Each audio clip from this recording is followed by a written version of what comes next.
Assalamualaikum warahmatullahi wabarakatuh. Apa kabar pemirsa Banjar TV? Semoga selalu dalam keadaan sehat dan penuh bahagia. Senang sekali kami dapat menjumpai Anda kembali, kali ini dalam Lintas Banua Sepekan, edisi Minggu 8 Juni 2025. Topik-topik penting dan menarik selama satu minggu ini akan kami hadirkan selama 1 jam ke depan ke hadapan Anda. Dan pemirsa, bersama Silianti Rizny, tayangan Banjar TV ini dapat Anda saksikan melalui aplikasi Jemplik Indonesia. Inilah dia Lintas Banua Sepekan selengkapnya.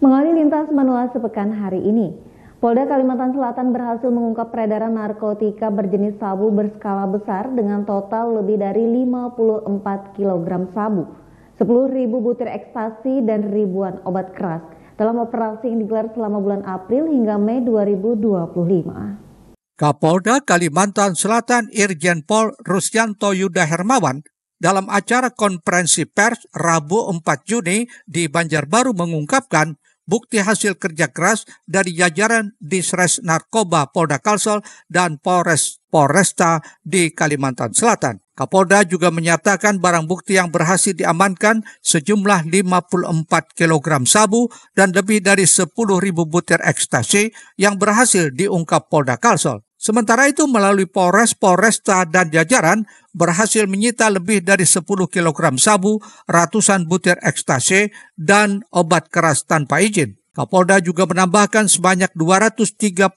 tersangka berhasil ditangkap, 3 diantaranya diduga merupakan bagian dari jaringan Freddy Pratama yang saat ini masuk DPO Polri. 132 orang dan jumlah kasus sebanyak 239 orang. Dari jumlah ini, 3 di antara pelaku-pelaku ini berasal dari luar Kalimantan Selatan dan mereka ini masuk dalam atau terafiliasi dalam jaringan, masih dalam jaringan Freddy Pratama yang saat ini masih menjadi DPO Barreskrim dan Polda Kalimantan Selatan. Barang bukti yang diamankan diperkirakan mencapai 62 miliar rupiah.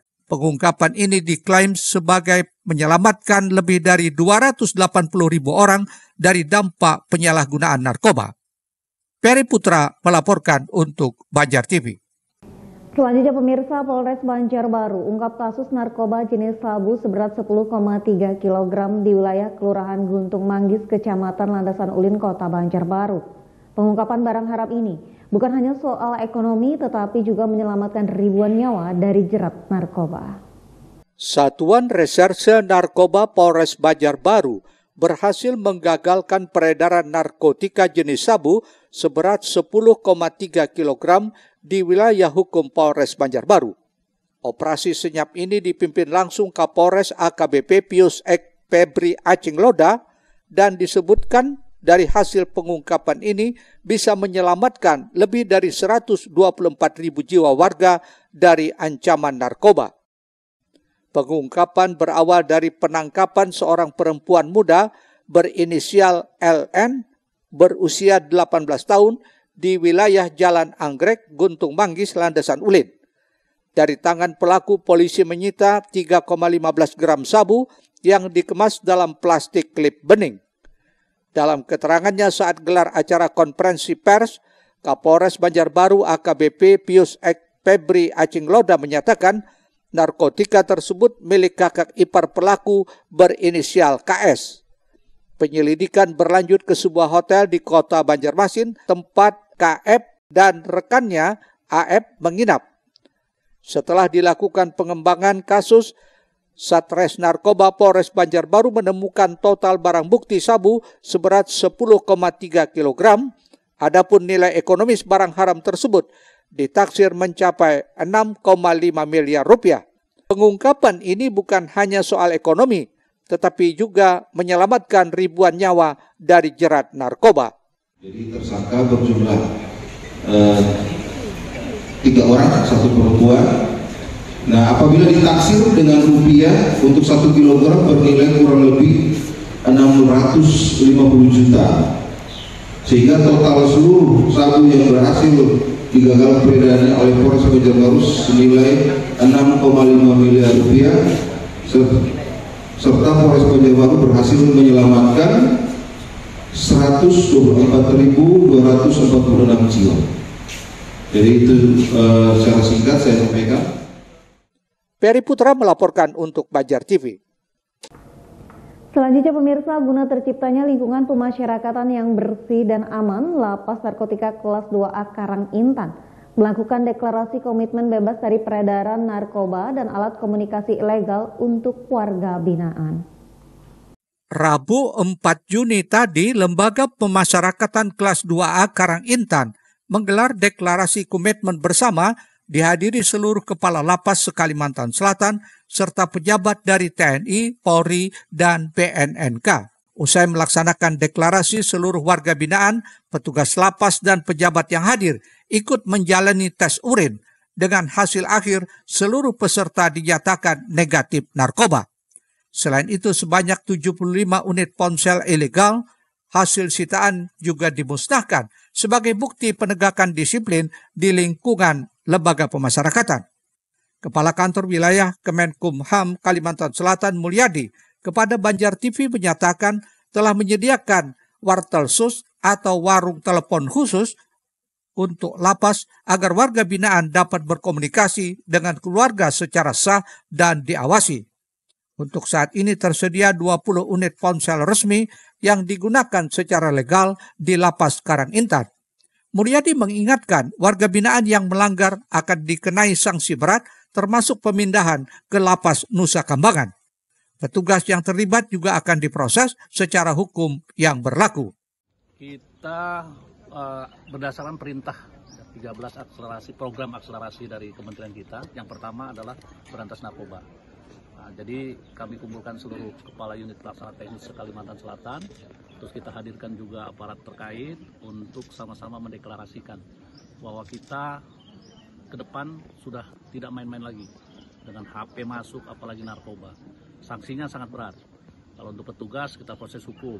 Kalau untuk warga binaan kita geser ke Nusa Kambangan. Seperti itu. Dalam deklarasi itu disampaikan komitmen seluruh jajaran pemasyarakatan di Kalimantan Selatan untuk mewujudkan lapas yang bersih dan bebas dari penyalahgunaan narkoba serta alat komunikasi ilegal. Peri Putra melaporkan untuk Banjar TV. Pemirsa, aksi pilah sampah dapat sembako dalam rangka memperingati Hari Lingkungan Hidup Sedunia tahun 2025 di lingkungan pemerintah Provinsi Kalsel disambut antusias para kepala SKPD dan instansi terkait. Seperti halnya yang dilakukan Satpol PP Pemprov Kalsel yang menukarkan sampah plastiknya dengan mie instan.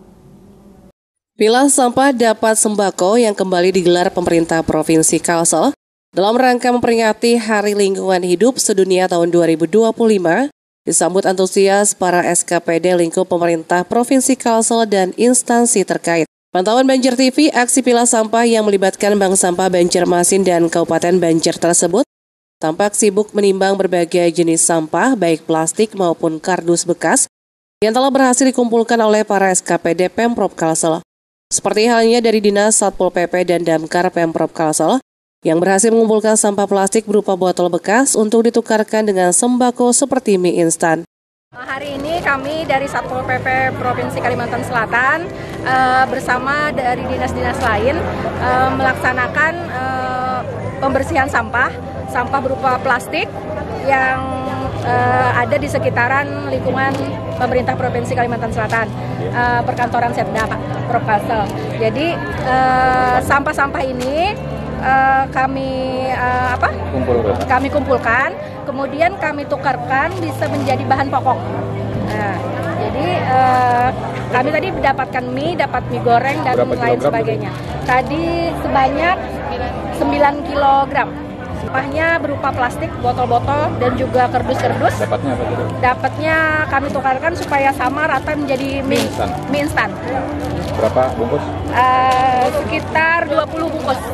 Ya, jangan sampai berhenti dan diteruskan di kemudian hari agar lingkungan kita, terutama lingkungan daerah perkantoran ini bersih, bebas dari sampah. Sementara itu, pelaksana tugas Kepala Dinas Lingkungan Hidup Kalsel Fatimatus Zahra mengatakan, Aksi pilah sampah ini merupakan salah satu dari rangkaian puncak peringatan Hari Lingkungan Hidup Sedunia tahun 2025. Sebagaimana tema nasional yakni hentikan polusi plastik, maka hari ini mengajak para SKPD untuk menukar sampah plastiknya dengan sembako. Aksi yang dilakukan oleh para kepala SKPD, para masyarakat, kemudian semua instansi yang terkait itu bisa ditukarkan pada hari ini. Jadi ini untuk merubah mindset masyarakat bahwa sampah di sekitarnya itu bisa bernilai. Kita harapkan ini tidak hanya dengan sembako mereka memilah sampahnya, tapi akan bisa dilaksanakan secara terus-menerus. Itu yang kita harapkan, sehingga arahan kementerian untuk pengurangan plastik secara pelan-pelan bisa kita laksanakan di Provinsi Kalimantan Selatan. Aksi tukar sampah dan sembako ini diketahui kerjasama dengan Bank Sampah Induk Banjarmasin dan Bank Sampah Sepupu Martapura Kabupaten Banjar diharapkan bisa terus-menerus dilakukan agar kedepannya bisa memberikan edukasi kepada masyarakat bahwa sampah juga memiliki nilai jual ekonomi. Wahai Banjar TV.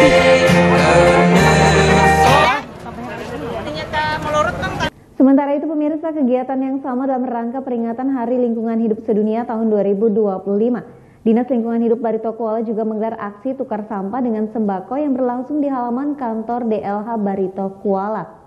Kegiatan ini diharapkan menjadi sarana edukasi masyarakat untuk bisa memanfaatkan sampah menjadi lebih berguna dan bukan dibuang percuma. Dalam rangka memperingati Hari Lingkungan Hidup Sedunia tahun 2025, dengan mengusung tema Hentikan Polusi Plastik, pemerintah Kabupaten Barito Kuala melalui Dinas Lingkungan Hidup menggelar kegiatan bertajuk Tukar Sampah Jadi Sembako di halaman kantor DLH Barito Kuala Senin 2 Juni di Marabahan. Kegiatan ini merupakan arahan langsung dari Bupati Batola H. Bahrul Ilmi sebagai bentuk nyata perhatian dalam memperingati Hari Lingkungan Hidup Sedunia. Kepala Dinas Lingkungan Hidup Batola Abdi Maulana menyebutkan pihaknya ingin memberikan edukasi kepada masyarakat Batola untuk bisa memanfaatkan sampah menjadi lebih berguna dan bukan dibuang percuma. Selain untuk membantu masyarakat dalam bentuk sembako, kegiatan ini juga menjadi sarana edukasi bahwa sampah rumah tangga sebenarnya bisa dikelola dengan baik, terutama yang masih memiliki nilai ekonomi. Dengan cara ini diharapkan dapat mendorong masyarakat untuk aktif memilah sampah sejak dini mulai dari rumah tangga serta memanfaatkan keberadaan bank sampah. Dengan edukasi seperti ini pihaknya juga berharap bank sampah yang selama ini belum optimal dapat kembali aktif dan di wilayah yang belum memiliki bank sampah bisa segera dibentuk. Dengan langkah ini memungkinkan warga menukarkan minimal 5 kg sampah anorganik dengan 2 jenis sembako. Adapun sampah yang dapat ditukarkan seperti botol plastik, gelas plastik, kardus, kaleng, kertas HPS, besi, dan ember plastik. Sedikitnya 966 paket sembako ditukarkan dengan sampah dari masyarakat. Dan paket-paket tersebut hasil partisipasi pelaku usaha yang berkontribusi dalam bentuk dana. Sarpani melaporkan untuk Banjar TV. Pemirsa, sesaat lagi akan kita simak bersama Gubernur Kalimantan Selatan Haji Muhyiddin terima sertifikat Geofak Meratus. Tetaplah bersama kami.